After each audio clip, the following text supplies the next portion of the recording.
मोहनलालगंज कोतवाली क्षेत्र के सोहवा से एक चौंकाने वाला मामला सामने आया है। बताया जा रहा है कि करीब 1 महीने पहले पिता ने बेटी का गला दबाकर घर के पीछे शव को दफना दिया था, जिसका खुलासा मृतक किशोरी की मां ने किया है।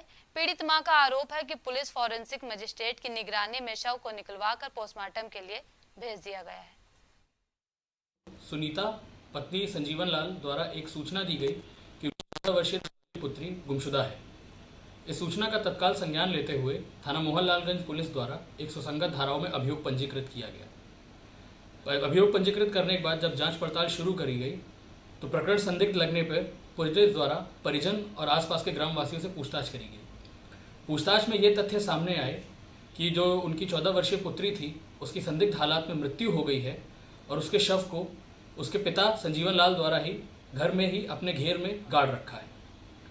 इस घटना का संज्ञान लेते हुए पुलिस द्वारा नियमानुसार तरीके से एक्सह्यूमेशन की परमिशन ली गई और मजिस्ट्रेट की उपस्थिति में शव का एक्सह्यूमेशन आज कराया गया, जहां उनकी 14 वर्षीय पुत्री का शव बरामद हुआ है।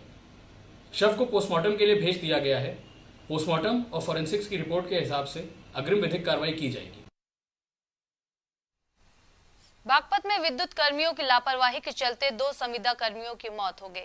बताया जा रहा है कि दोनों संविदा कर्मी लाइन ठीक कर रहे थे कि तभी लाइन में करंट आ गया, जिसकी चपेट में आने से दोनों की मौत हो गई। घटना के बाद परिजनों और स्थानीय ने मौके पर पहुंचकर भारी बवाल काटा और मृतक के परिजनों में से किसी एक को सरकारी नौकरी और 50 लाख रुपए की आर्थिक सहायता देने की मांग की है। रात में तूफान आने के कारण हमारी ये गैंडपरा, धनौरा और बड़ल के बीच में 11,000 ही लाइन है और रात तूफान आने के कारण इसका तार टूट गया। हमारे 2 लाइनमैन थे, ये एक धनौरे से था, एक बड़ल से था, तेजेंद्र और परविंदर, और दोनों ने सिडोन लेकर जो है इस लाइन को जोड़ने का काम किया। किसानों ने तार जुड़वाने के लिए फ़ोन किया, लेकिन किसी ने लापरवाही से बिजली घर से सिडोन लेने के बावजूद भी 11,000 का तार जोड़ दिया, जिससे इन दोनों की मौके पर ही मौत हो गई।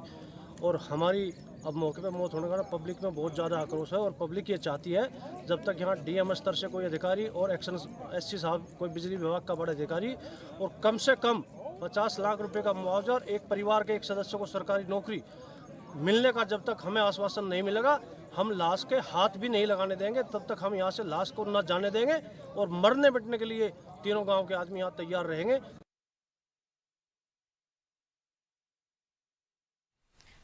रेडियो संवर्ग की भर्ती को लेकर अभ्यर्थियों ने उत्तर प्रदेश पुलिस भर्ती बोर्ड के बाहर धरना प्रदर्शन शुरू कर दिया है। अभ्यर्थियों का कहना है कि एग्जाम की सारी प्रक्रिया पूर्ण करने के बाद नियुक्ति के समय हमें निकालने की बात कही जा रही है। प्रदर्शनकारियों ने बीटेक पास अभ्यर्थी को यूपी पुलिस हेड ऑपरेटर में शामिल करने की मांग की है।